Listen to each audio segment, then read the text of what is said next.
Un roi veuf a acheté une esclave autiste pour prendre soin de sa fille. La femme a fait quelque chose d'incroyable. Avant de commencer une autre histoire passionnante, abonnez-vous à la chaîne, laissez votre like et passons à la vidéo. La petite Emma était suspendue à la fenêtre du 3e étage, ses petits doigts glissant lentement du rebord de marbre. Ses cris désespérés résonnaient dans la cour du palais tandis que des dizaines de serviteurs couraient paniqués, incapables de l'atteindre à temps. Le roi Marcus regardait, horrifié, paralysé par la terreur de perdre la seule chose qui lui restait après la mort de sa femme. C'est alors qu'une silhouette silencieuse émergea des ombres. Sarah, la nouvelle nourrice arrivée seulement 3 jours auparavant, ne courut pas comme les autres. Au contraire, elle se déplaça avec une précision presque surnaturelle, calculant les angles et les distances à une vitesse défiant la compréhension humaine. Sans hésitation, elle escalada le mur latéral en effectuant une série de mouvements qui semblaient impossibles pour une femme ordinaire. Le roi Marcus avait acheté Sarah au marché aux esclaves de Charleston pour un prix dérisoire. Le vendeur avait averti qu'elle était défectueuse, une femme de 28 ans avec des comportements étranges, évitant le contact visuel et parlant en schéma répétitif. Mais quelque chose dans ses yeux bleus profonds avait touché le cœur du roi en deuil. Peut-être était-ce le désespoir de trouver quelqu'un pour prendre soin d'Emma, sa fille de 6 ans devenue ingérable après la mort de sa mère.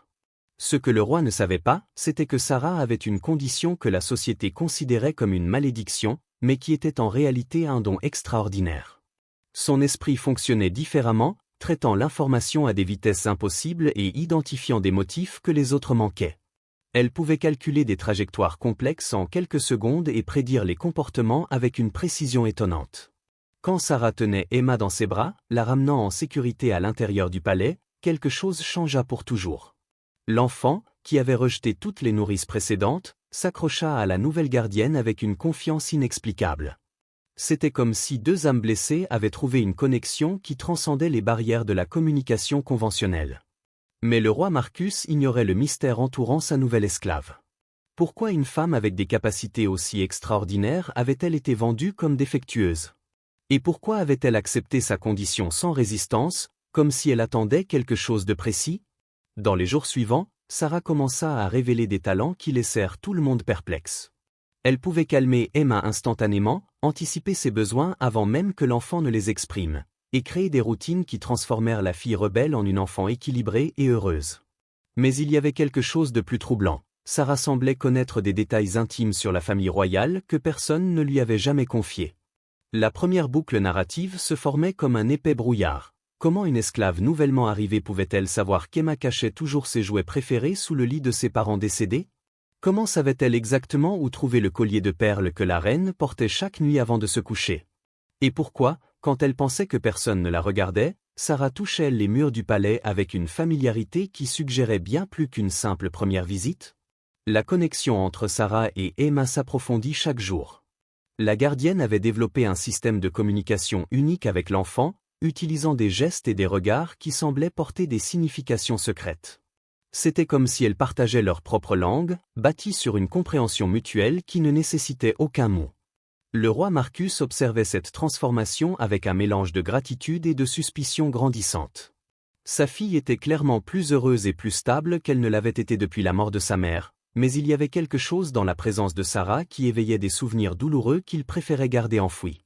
Parfois, quand la lumière frappait le visage de la nourrice d'une certaine façon, il ressentait une oppression dans la poitrine qu'il ne pouvait expliquer.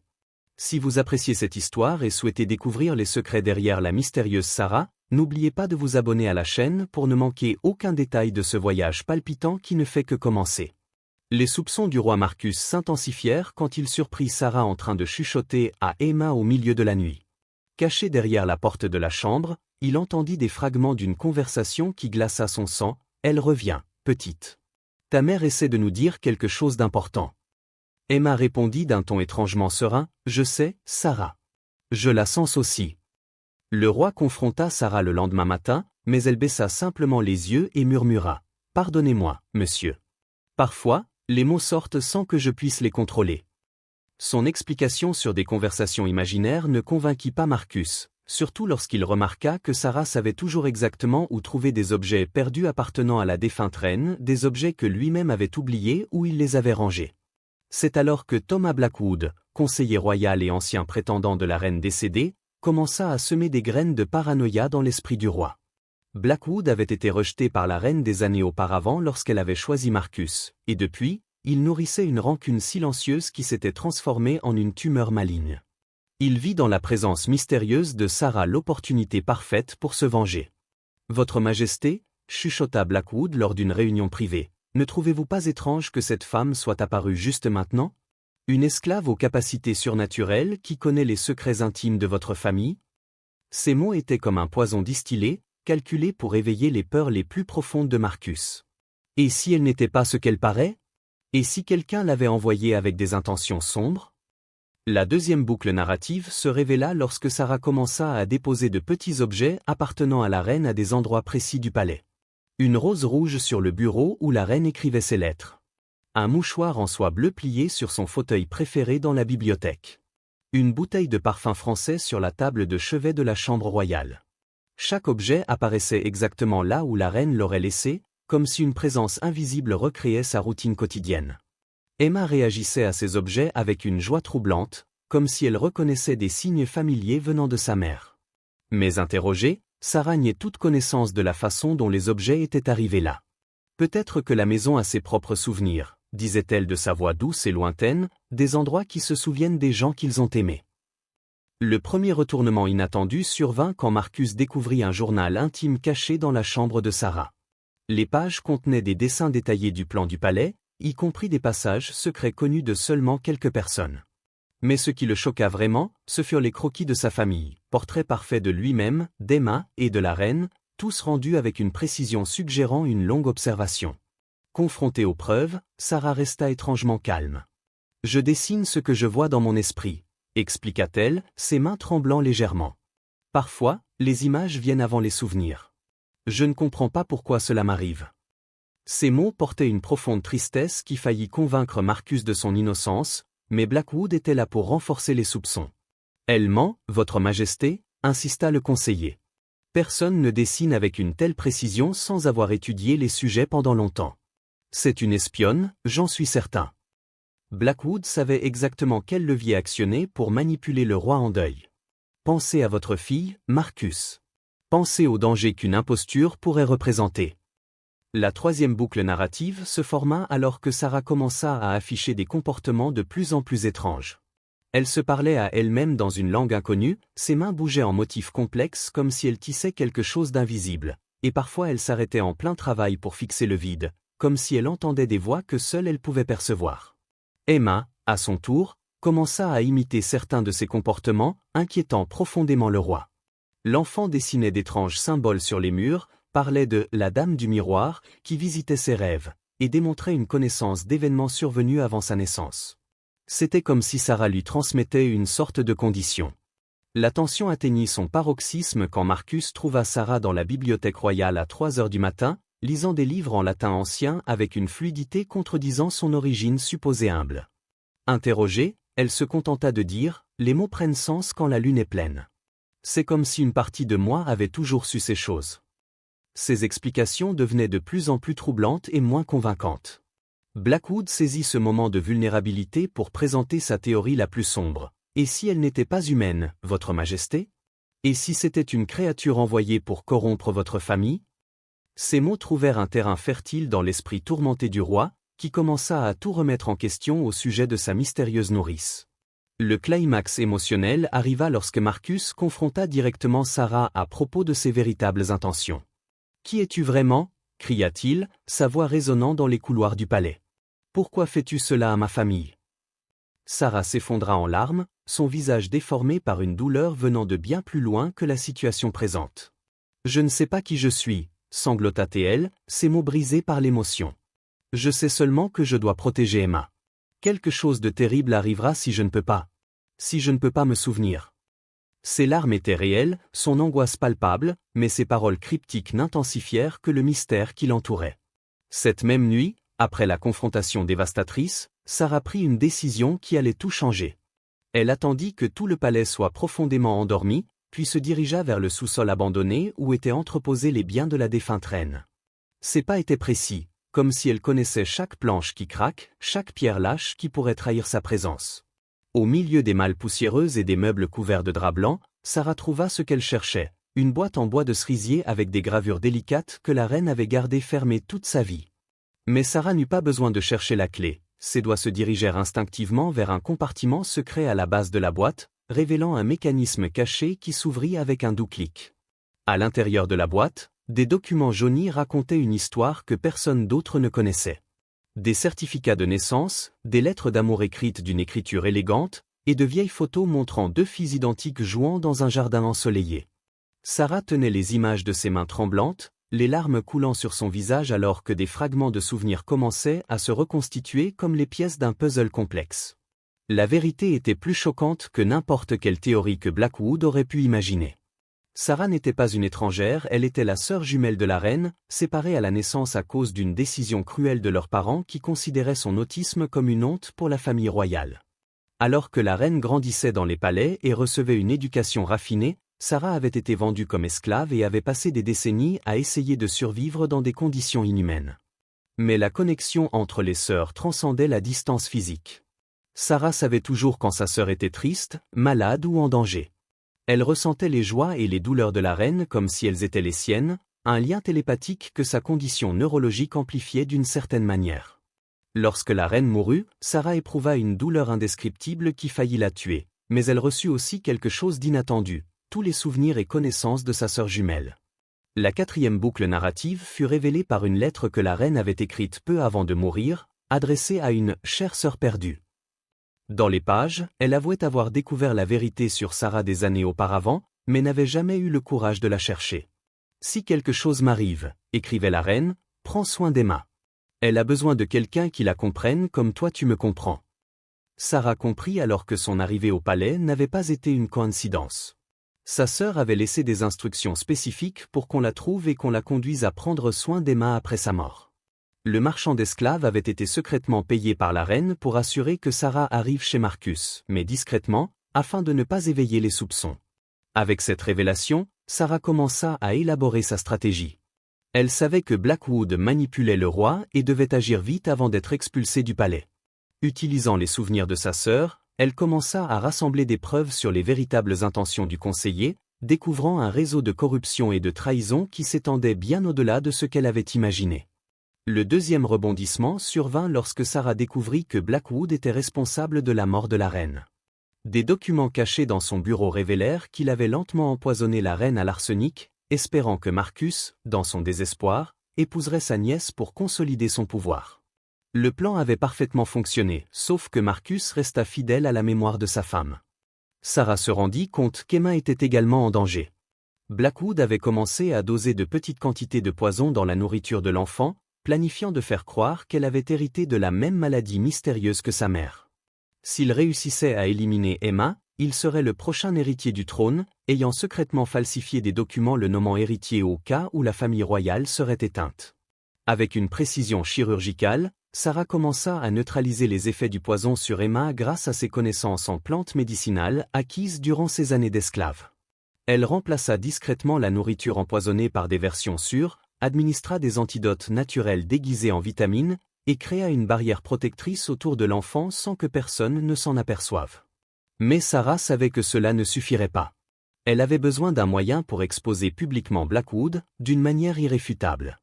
Utilisant sa capacité unique à traiter des informations complexes, elle commença à orchestrer un plan élaboré qui dépendait d'un timing parfait et d'une manipulation psychologique précise. Le moment de forte émotion arriva lorsqu'Emma faillit mourir lors d'un dîner officiel. L'enfant commença à convulser violemment après avoir mangé un dessert que Blackwood avait spécialement préparé pour elle, prétendant que c'était une « surprise spéciale » pour la fille du roi. Sarah regarda, horrifiée, la fille qu'elle avait appris à aimer comme sa propre fille se battre entre la vie et la mort. C'est alors que Sarah prit la décision la plus courageuse de sa vie. Ignorant toutes les conséquences, elle se jeta sur Emma et commença à aspirer le poison directement de la bouche de l'enfant, avalant la substance mortelle pour sauver la vie de sa nièce. Ses lèvres commencèrent à gonfler et sa respiration devint laborieuse, mais elle continua jusqu'à être sûre d'avoir extrait tout le poison possible. « Appelez le médecin !» cria le roi, comprenant enfin que Sarah avait risqué sa propre vie pour sauver Emma. Mais Sarah savait qu'il était trop tard pour des antidotes conventionnels. Elle avait absorbé une dose mortelle de poison et ne disposait plus que de quelques heures pour mener à bien son dernier plan avant que la mort ne la rattrape. Avec Emma en sécurité dans les bras de son père, Sarah murmura ses dernières instructions à l'enfant. « Demain, quand le soleil se lèvera, dis à ton père ce qu'il en est de l'homme au poison. Il saura quoi faire. » Emma, encore faible, acquiesça avec détermination.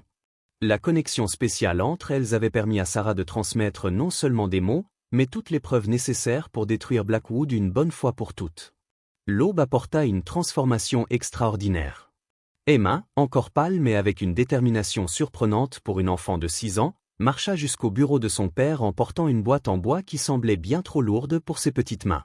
Le roi Marcus, qui avait passé toute la nuit à veiller sur Sarah sur son lit de mort, regarda sa fille avec un mélange de curiosité et de désespoir. « Papa, » dit Emma avec une clarté qu'il n'avait pas entendue depuis des mois, « Sarah m'a demandé de te montrer ça. Elle a dit que c'est à propos de l'homme qui a tué maman. » Les paroles de l'enfant frappèrent Marcus comme un coup de foudre. Emma ouvrit la boîte, révélant des photographies, des documents et des fioles en verre contenant des résidus d'arsenic que Sarah avait secrètement collectés dans le bureau de Blackwood les nuits précédentes. Mais l'élément le plus dévastateur était un journal détaillé que Sarah avait écrit durant ses dernières heures de vie. Avec son esprit extraordinaire, elle avait reconstruit tout le plan de Blackwood, incluant date, méthode et motivation.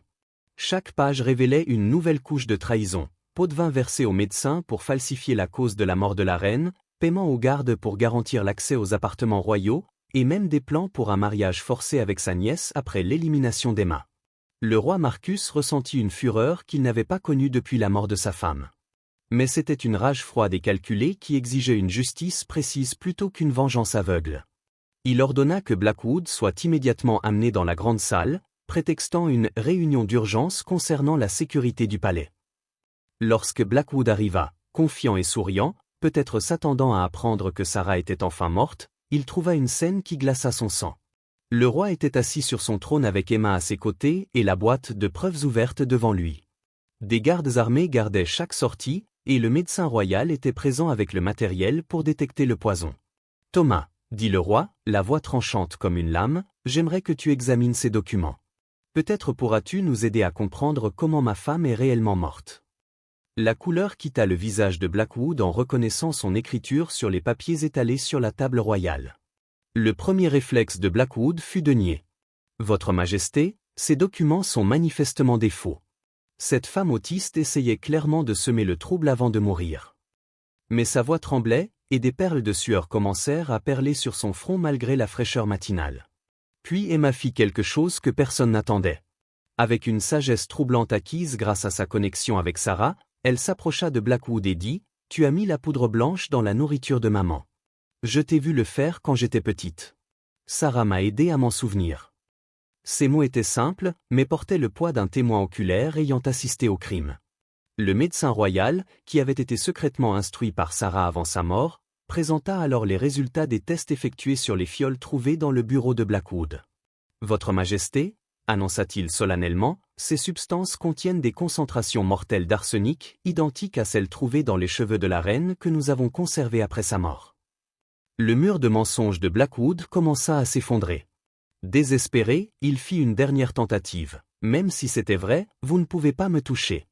J'ai des alliés puissants dans d'autres royaumes. Ma mort déclencherait une guerre qui détruirait votre peuple. » Mais le roi Marcus sourit froidement, révélant qu'il avait déjà anticipé cette possibilité. « Vos alliés, » dit Marcus, « ont reçu ce matin des copies de toutes les preuves de vos crimes. Ils ont déjà retiré leur soutien et envoient des émissaires pour s'excuser formellement d'avoir été trompés par un traître. » L'expression de Blackwood se transforma en terreur pure lorsqu'il comprit qu'il n'y avait plus aucune issue possible. Le moment le plus dramatique arriva lorsque Sarah, que tout le monde croyait mourante, apparut dans l'embrasure de la porte de la salle soutenue par 2 gardes. Elle avait utilisé ses connaissances en plantes médicinales pour créer un antidote partiel qui la maintenait en vie juste assez longtemps pour voir la justice être rendue. Son visage était pâle, ses mouvements faibles, mais ses yeux brûlaient d'une détermination de fer. « J'ai pardonné beaucoup de choses dans ma vie, » dit Sarah d'une voix rauque mais claire, « mais je ne vous pardonnerai jamais d'avoir volé une mère à sa fille et d'avoir planifié de tuer un enfant innocent. » Ces paroles résonnèrent dans la salle comme un jugement final. Complètement vaincu, Blackwood fit un dernier geste désespéré. Il sortit un poignard caché dans ses robes et se jeta sur Emma en hurlant, « Si je ne peux pas avoir le trône, personne ne l'aura. » Mais Sarah, même affaiblie, avait anticipé cette attaque. Avec une précision surnaturelle, elle intercepta le coup, utilisant son propre corps comme bouclier pour protéger l'enfant. La lame transperça la poitrine de Sarah, mais elle réussit à tenir le poignet de Blackwood assez longtemps pour que les gardes le maîtrisent. Le conseiller traître fut mis à terre et ligoté, tandis que Sarah s'effondra dans les bras du roi, enfin en paix sachant qu'elle avait accompli sa mission de protéger Emma. Le procès de Blackwood fut rapide et décisif. Confronté à des preuves irréfutables et sans espoir d'évasion, il avoua tous ses crimes dans l'espoir d'une mort rapide. Mais le roi Marcus, inspiré par le courage de Sarah, décida que la justice serait complète. Blackwood serait forcé de passer le reste de sa vie à aider les autistes et les personnes handicapées, expérimentant de première main le genre de vie qu'il avait méprisé.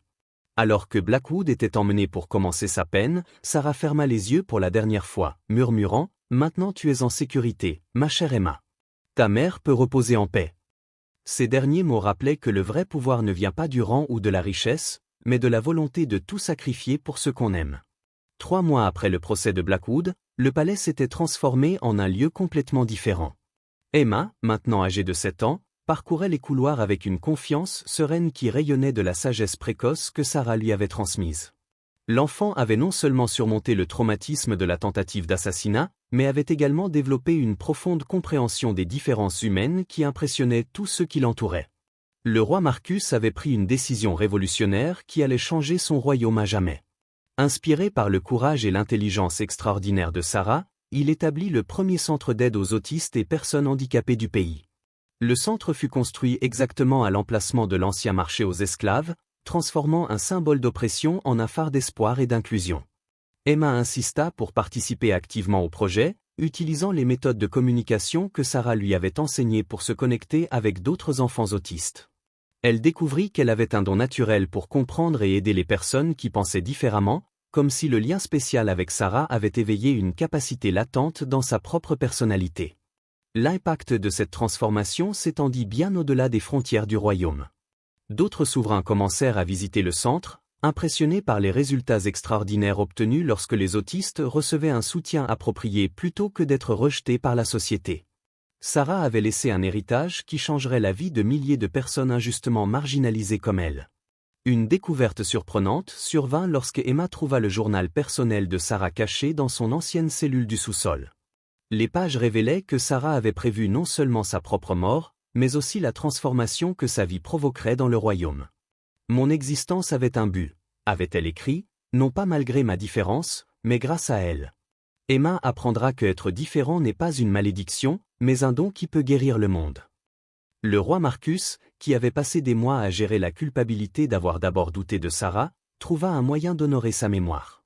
Il commanda une statue de l'héroïque protectrice à placer au centre du nouveau complexe, mais avec un détail spécial, la statue représentait Sarah non pas comme une figure solennelle et distante, mais en train de jouer avec des enfants, capturant l'essence de sa nature douce et protectrice.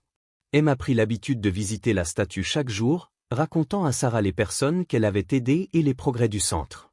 Lors de ces conversations à sens unique, l'enfant ressentait souvent une présence réconfortante, comme si sa bien-aimée protectrice était encore proche, fière de ce qu'elles avaient accompli ensemble. La leçon la plus profonde apparut lorsque Emma, maintenant adolescente, réfléchit à tout ce qu'elle avait appris. Lors de la cérémonie d'inauguration d'un nouveau centre dans un autre royaume, elle prononça un discours qui toucha les cœurs du monde entier. Sarah m'a appris que nos différences ne sont pas des défauts à corriger, mais des dons uniques qui peuvent sauver des vies. Elle n'était pas brisée, c'est nous qui étions aveugles à sa beauté. Le centre a continué de croître, attirant des chercheurs et des éducateurs du monde entier désireux d'apprendre les méthodes innovantes développées par Sarah. Ces techniques de communication, qui semblaient presque magiques, ont été étudiées et adaptées, aidant des milliers de familles à se connecter avec leurs proches autistes d'une manière qu'elles n'auraient jamais cru possible. Des années plus tard, lorsque Emma devint reine, sa première loi officielle fut l'abolition complète de l'esclavage dans tout le royaume, suivie de la création d'un système éducatif inclusif garantissant qu'aucun enfant ne serait abandonné ou rejeté parce qu'il est différent. Le « décret Sarah », comme il fut appelé, servit de modèle à d'autres pays et marqua le début d'une nouvelle ère d'acceptation et de compréhension. Le moment final d'émotion profonde arriva lorsque Emma, devenue adulte et mère à son tour, découvrit qu'elle avait hérité de certains des dons particuliers de Sarah. Elle pouvait ressentir les émotions de ceux qui l'entouraient et possédait une intuition extraordinaire quant aux besoins des gens. C'était comme si le sacrifice de Sarah avait planté des graines d'empathie qui fleurissaient à travers les générations. Par une nuit calme, tandis qu'Emma berçait sa petite fille pour l'endormir, elle murmura. « Merci, Sarah. Tu n'as pas seulement sauvé ma vie, tu m'as appris à vivre. » La douce brise qui entra alors par la fenêtre sembla porter une réponse silencieuse, une approbation bienveillante d'une âme qui avait trouvé la paix en sachant que son sacrifice avait créé un monde plus doux et inclusif. L'histoire de Sarah a prouvé que le véritable héroïsme ne réside pas dans la perfection ou la normalité, mais dans l'utilisation de nos dons uniques, aussi différents soient-ils, pour protéger et élever ceux que nous aimons. Elle a transformé ce que beaucoup considéraient comme un handicap en une force qui a sauvé une famille royale et changé un royaume tout entier, nous rappelant que parfois les personnes les plus sous-estimées détiennent le pouvoir de changer le monde. Si cette histoire vous a touché le cœur et vous a fait réfléchir sur la façon dont nous traitons les différences autour de nous, n'oubliez pas de vous abonner à la chaîne et de partager ce message d'espoir avec d'autres. Parce que, tout comme Sarah, chacun de nous a le potentiel de faire une différence dans la vie de quelqu'un, peu importe nos limites ou nos différences.